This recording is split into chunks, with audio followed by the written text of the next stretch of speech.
محترم ناظرین، السلام علیکم ورحمۃ اللہ۔ بسم اللہ الرحمن الرحیم۔ عبد العزیٰ بن عبد المطلب، جس کی کنیت ابو عتبہ تھی، یہ قریش کے سردار اور اللہ کے آخری پیغمبر سرور کائنات حضرت محمد مصطفیٰ صلی اللہ علیہ وآلہ وسلم کا حقیقی چچا تھا، اور اس کے والد حضرت عبد المطلب اس کے چہرے کی سرخی کی وجہ سے اسے ابو لہب پکارتے تھے۔ جب ابو لہب یعنی حضور کے چچا کو کسی نے بتایا کہ آپ کے چھوٹے بھائی عبداللہ کے گھر بیٹا پیدا ہوا ہے تو ابو لہب بہت خوش ہوا اور اس نے ایک لونڈی صوبیہ کو آزاد کر دیا۔ ابو لہب اسلام کے بڑے دشمنوں میں سے ایک تھا۔ جب حضور نبی کریم صلی اللہ علیہ وآلہ وسلم نے نبوت کا اعلان کیا تو ابو لہب نے سخت مخالفت کی اور آپ صلی اللہ علیہ وآلہ وسلم کی شان میں گستاخی پر اتر آیا۔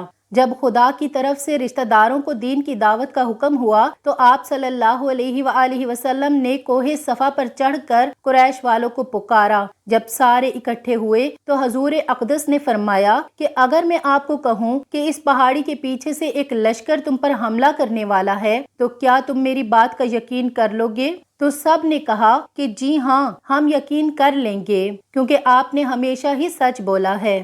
اس کے بعد آپ صلی اللہ علیہ وآلہ وسلم نے فرمایا کہ میں خدا کے حکم سے تم کو ایک سخت عذاب سے آگاہ کرنے کے لیے آیا ہوں، جو دشمنوں کے حملے سے بھی زیادہ خطرناک ہے۔ جب آپ صلی اللہ علیہ وآلہ وسلم نے یہ الفاظ کہے تو ابو لہب نے آپ کی مخالفت کرتے ہوئے کہا کہ غارت ہو تم پر، نعوذ باللہ، تو نے ہم کو اس لیے بلایا ہے؟ اس پر سورہ لہب نازل ہوئی۔ جب رسول اکرم صلی اللہ علیہ وآلہ وسلم پیغام خدا دیتے تو ابو لہب آپ کو برا بھلا کہنے لگ جاتا کہ یہ جھوٹا ہے جو اپنے آباء و اجداد کے دین کو چھوڑ کر اپنا جھوٹا دین پھیلا رہا ہے۔ اور بعض روایات میں ہے کہ ابو لہب نے کوہ صفا پر آپ صلی اللہ علیہ وآلہ وسلم کو قتل کرنے کے لیے ایک پتھر بھی اٹھا لیا تھا۔ ابو لہب حضور صلی اللہ علیہ وآلہ وسلم کا اتنا بڑا مخالف تھا کہ جب حضور اقدس کے بیٹے عبداللہ کا انتقال ہوا تو ابو لہب بہت خوش ہوا اور وہ دوڑتا ہوا اپنے دوستوں کے پاس گیا اور کہا کہ محمد کی نسل ختم ہو گئی ہے، نعوذ باللہ۔ اور ایام حج میں بھی ابو لہب آپ صلی اللہ علیہ وآلہ وسلم کے پیچھے لگا رہتا تھا، یہاں تک کہ وہ آپ کو پتھر مارتا تھا جس سے آپ صلی اللہ علیہ وآلہ وسلم کی ایڑیاں خون سے تر ہو جاتی تھیں۔ قرآن پاک میں بدبخت ابو لہب کی موت کے بارے میں سخت الفاظ بیان کیے گئے ہیں جو کہ حرف بہ حرف پورے ہوئے اور وہ بہت ذلت کی موت مرا۔ ابن اسحاق سے مروی ہے کہ جب ابو لہب کی بیوی ام جمیل کو پتہ چلا کہ میرے خاوند کے بارے میں سورہ نازل ہوئی ہے تو وہ ایک پتھر لے کر آپ صلی اللہ علیہ وآلہ وسلم کو مارنے کے لیے مسجد الحرام میں پہنچ گئی۔ مسجد الحرام میں حضرت محمد صلی اللہ علیہ وآلہ وسلم اپنے ساتھی حضرت ابو بکر صدیق رضی اللہ تعالی عنہ کے ساتھ آرام فرما رہے تھے تو اللہ تبارک و تعالی نے ام جمیل کی نظروں پر ایسا پردہ ڈالا کہ اس کو صرف حضرت ابو بکر ہی نظر آئے۔ اس نے پوچھا کہ مجھے معلوم ہے کہ محمد میری مذمت و رجوع کرتے ہیں، خدا کی قسم اگر محمد میرے سامنے ہوتا تو میں اس کو پتھر مارتی، اور یہ کہہ کر وہ واپس چلی گئی۔ قریش والے جب مذمم کہتے تو آپ صلی اللہ علیہ وآلہ وسلم فرماتے کہ اے لوگو، اللہ سبحانہ و تعالی نے کس طرح ان کو صبر و شکر مجھ سے پھیر دیا۔ وہ مذمم کو برا بھلا کہتے ہیں اور میں محمد خدا کا آخری رسول ہوں۔ ابو لہب قریش کا مالدار آدمی تھا جس کا سود خوری کا کاروبار بہت وسیع تھا۔ وہ لوگوں کو سود پر چیزیں دے کر خود منافع حاصل کرتا تھا، یہاں تک کہ اس نے خانہ کعبہ سے سونے کا ہرن چوری کر کے بیچ دیا تھا۔ ابو لہب کی اولاد بھی نبی کریم صلی اللہ علیہ وآلہ وسلم کی دشمن تھی۔ ابن عساکر اور ابن اسحاق لکھتے ہیں کہ ایک دن ابو لہب کے بیٹے عتیبہ نے یہ ٹھان لیا کہ وہ محمد صلی اللہ علیہ وآلہ وسلم کے پاس جا کر ان کے رب کے بارے میں بری باتیں کہہ کر ان کو اذیت پہنچائے گا۔ عتیبہ بدبخت نبی کریم صلی اللہ علیہ وآلہ وسلم کے پاس آیا اور بہت سخت غلامی کی، اور سب سے بڑا جرم یہ کیا کہ چہرہ انور کی طرف تھوکا، مگر وہ ناپاک تھوک وجہ اتھر پہ گرنے کے بجائے دور جا کر گرا۔ اس کی اس گستاخی پر حضور صلی اللہ علیہ وآلہ وسلم نے دعا مانگی، اے اللہ اس پر اپنے کتوں میں سے کسی کتے کو مسلط کر دیجئے۔ عتیبہ اپنے خیال میں بڑا کارنامہ سر انجام دے کر اپنے باپ کے پاس آ گیا۔ ابو لہب نے پوچھا، پیارے بیٹے تو نے اسے کیا کہا؟ تو اس نے بتایا کہ میں نے یہ اور یہ کہا۔ اس نے پوچھا، اس پر محمد نے کیا کہا؟ عتیبہ نے بتایا کہ اس نے یہ بد دعا دی ہے۔ یہ سنتے ہی ابو لہب کا رنگ سرخ ہو گیا، کیونکہ وہ جانتا تھا کہ محمد صلی اللہ علیہ وآلہ وسلم کی کوئی بھی دعا ایسی نہیں جو قبول نہ ہو۔ اب وہ پل پل اپنے بیٹے کا خیال رکھتا۔ ابو لہب ایک دفعہ ایک قافلے کے ساتھ شام روانہ ہوا اور راستے میں ایک جنگل میں انہیں پڑاؤ کرنا پڑا۔ جنگل میں خوفناک جانوروں کا خطرہ تھا، تو ابو لہب کو بار بار حضرت محمد کی بد دعا یاد آ رہی تھی۔ ابو لہب نے قافلے والوں سے کہا کہ چونکہ تم لوگوں پر میرے بہت احسانات ہیں، تو میں تم سے ان کا بدلہ یہی چاہتا ہوں کہ آج رات میرے بیٹے عتیبہ کی حفاظت کی جائے۔ پس تم سارا سامان اس گرجا گھر کے صحن میں جمع کر دو اور اس کے اوپر میرے بیٹے کا بستر لگا دو، پھر اس سامان کے ارد گرد تم سب سو جاؤ۔ جب رات کو سب سو گئے تو جنگل سے شیر آیا اور ہم سب کے چہروں کو اس نے سونگا، مگر کسی کو کچھ نہ کہا۔ پھر سامان کے بلند ڈھیر پر چڑھ گیا، عتیبہ کے چہرے کو سونگا اور اسے چیر پھاڑ کر رکھ دیا۔ ابو لہب کا برا حال تھا اور وہ کہے جا رہا تھا کہ میں جانتا تھا کہ میرا بیٹا محمد کی بد دعا سے کبھی نہیں بچ سکے گا۔ ناظرین، ابو لہب اور اس کی بیوی کا انجام انتہائی دردناک اور عبرتناک کیوں ہوا؟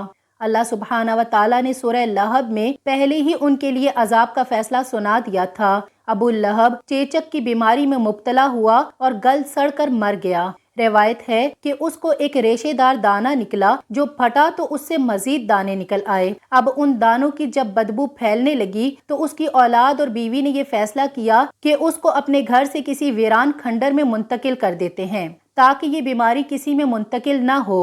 اسی بیماری اور بدبو میں 7 دن رہنے کے بعد ابو لہب جہنم واصل ہوا اور اس کی لاش 3 دن تک پڑی رہی۔ کوئی اس کے قریب نہ بھٹکتا تھا۔ لوگوں کو ڈر تھا کہ جو قریب جائے گا اسے چھوت کی وہی بیماری لگ جائے گی جس سے وہ مرا ہے۔ جب بدبو پھیل گئی تو لوگوں نے اس کے اہل و عیال کو آڑ دلائی۔ اس پر انہوں نے تانوں سے تنگ آ کر کچھ حبشیوں کو اجرت دے کر لاش اٹھوائی، جنہوں نے اسے لمبی لکڑیوں پر رکھ کر ایک گڑھے میں پھینکا اور اوپر سے دور کھڑے ہو کر یوں پتھر پھینکے جیسے اسے رجم کیا جا رہا ہو۔ اور اس کی بیوی جو ام جمیل کے نام سے معروف تھی، وہ ابو سفیان کی بہن تھی۔ اس کا نام عروی بنت حرب تھا۔ وہ بھی ایڑیاں رگڑ رگڑ کر مری، اور اللہ سبحانہ و تعالیٰ نے ارشاد فرمایا کہ اس کی گردن میں مونج کی رسی ڈال کر اسے جہنم میں پھینکا گیا ہے۔ وہ اپنے قیمتی ہار پر فخر کیا کرتی تھی اور شیخیاں مارتی تھی کہ میں یہ قیمتی ہار بیچ کر محمد کی مخالفت میں لگا دوں گی، تو اللہ سبحانہ و تعالیٰ نے اسی گردن میں وہ توق ڈالا کہ جس سے شیطان بھی پناہ مانگتا ہوگا۔ محترم ناظرین، اب بات کرتے ہیں دین اسلام کے دوسرے بڑے دشمن ابو جہل کی۔ ابو جہل وہ بدبخت کافر تھا جس نے ساری زندگی حضور صلی اللہ علیہ وآلہ وسلم کو تکلیف اور دکھ کے علاوہ کچھ نہ دیا۔ فرعون اور نمرود کی موت کی طرح ابو جہل بھی کتے کی موت مرا۔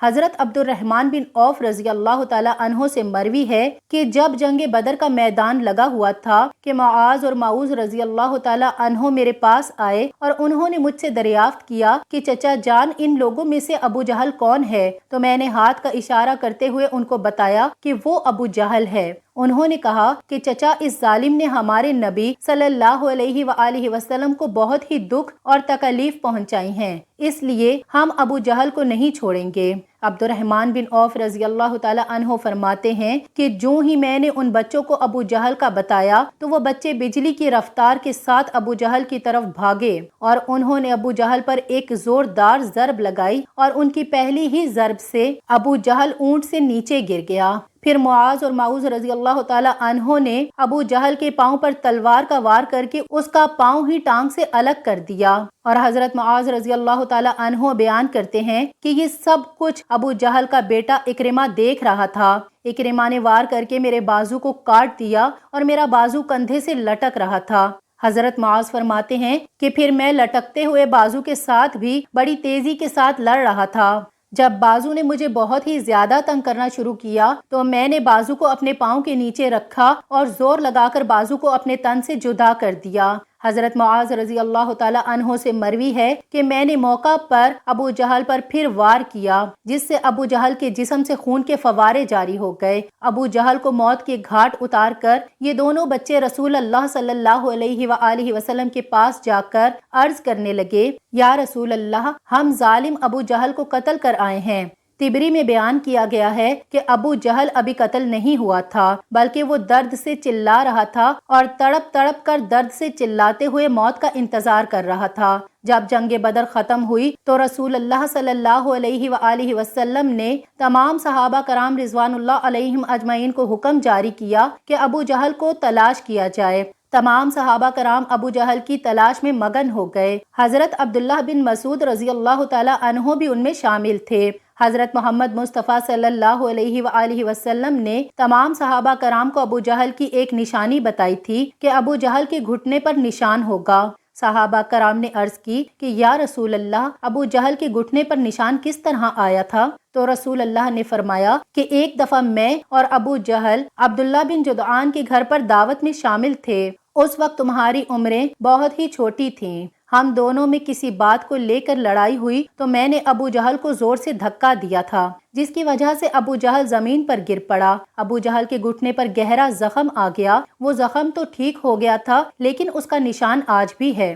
یہاں حضرت مسعود رضی اللہ تعالی عنہ فرماتے ہیں کہ میں میدان میں ہر لاش کو الٹا الٹا کر دیکھ رہا تھا کہ مجھے ایک جگہ پر ابو جہل زخمی حالت میں نظر آیا۔ میں اس کے پاس گیا تو میں نے دیکھا کہ وہ ابھی مرا نہیں تھا بلکہ زندگی کی آخری سانسیں لے رہا تھا۔ اس کے جسم سے خون کے فوارے جاری تھے۔ پھر میں نے رسول اللہ صلی اللہ علیہ وآلہ وسلم کی بتائی ہوئی نشانی کو دیکھا تو مجھے یقین ہو گیا کہ یہی ابو جہل ہے۔ میں نے اس کی گردن پر اپنا پاؤں رکھ کر اس کو زور سے گھسیٹا تو درد کے مارے اس کی چیخیں نکل پڑیں۔ میں نے ابو جہل سے مخاطب ہو کر کہا کہ اے خدا کے دشمن، اللہ تبارک و تعالی نے تجھ کو ذلیل و خوار کر کے رکھ دیا ہے۔ ابو جہل مجھ سے کہنے لگا کہ اس میں ذلت والی کیا بات ہے؟ میں تو اس آدمی سے بدلہ لینے کے لیے یہاں آیا تھا جس شخص کو تم لوگوں نے قتل کر دیا ہے۔ اس نے مجھ سے دریافت کیا کہ بتاؤ اس جنگ میں فتح کن کی ہوئی ہے؟ میں نے کہا اس جنگ میں فتح اللہ سبحانہ و تعالیٰ کے سچے رسول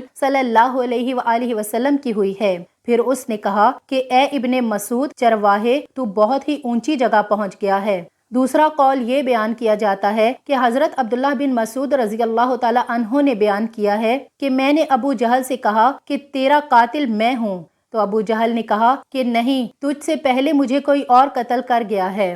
ایک قول یہ بھی بیان کیا جاتا ہے کہ جب ابن مسعود رضی اللہ تعالی عنہ ابو جہل کے سینے پر بیٹھ کر کہنے لگے، اے اسلام کے بدترین دشمن، تو فرعون سے بھی زیادہ بدبخت نکلا۔ فرعون نے بھی مرتے وقت اپنی غلطیوں کو مان لیا تھا کہ میں غلط تھا، لیکن تو مرتے ہوئے بھی اسلام کے خلاف بکواس کر رہا ہے۔ یہ سن کر ابو جہل نے جواب دیا کہ اپنے آقا محمد صلی اللہ علیہ وآلہ وسلم کو جا کر میرا یہ پیغام دینا کہ ابو جہل تو اس دنیا سے چلا گیا ہے لیکن وہ یہ پیغام دے کر گیا ہے کہ محمد کا سب سے بڑا دشمن میں ہوں۔ تو ابو جہل کی زبان سے یہ سن کر میں نے ابو جہل کی تلوار لے کر جسم سے اس کا سر جدا کر کے رکھ دیا۔ فرماتے ہیں کہ میں جسم سے سر کو جدا کر کے نبی کریم صلی اللہ علیہ وآلہ وسلم کے پاس لے گیا۔ میں آقا دو جہاں صلی اللہ علیہ وآلہ وسلم کی بارگاہ میں ابو جہل کا سر پیش کرتے ہوئے عرض کی، یا رسول اللہ، یہ لیجئے ابو جہل کا سر۔ رسول اللہ صلی اللہ علیہ وآلہ وسلم نے فرمایا کہ قسم ہے اس ذات کی کہ جس کے قبضے میں میری جان ہے، بے شک یہی ابو جہل کا سر ہے۔ پھر آپ صلی اللہ علیہ وآلہ وسلم ابو جہل کے سر کے پاس کھڑے ہو کر فرمانے لگے کہ کافر ابو جہل اس امت کا سب سے خطرناک اور ظالم فرعون ہے۔ ہر امت میں ایک فرعون ہوتا ہے، جبکہ میری امت کا فرعون ابو جہل تھا۔ اللہ سبحانہ و تعالیٰ کا لاکھ لاکھ شکر ہے کہ یہ بدبخت ہلاک ہو گیا ہے۔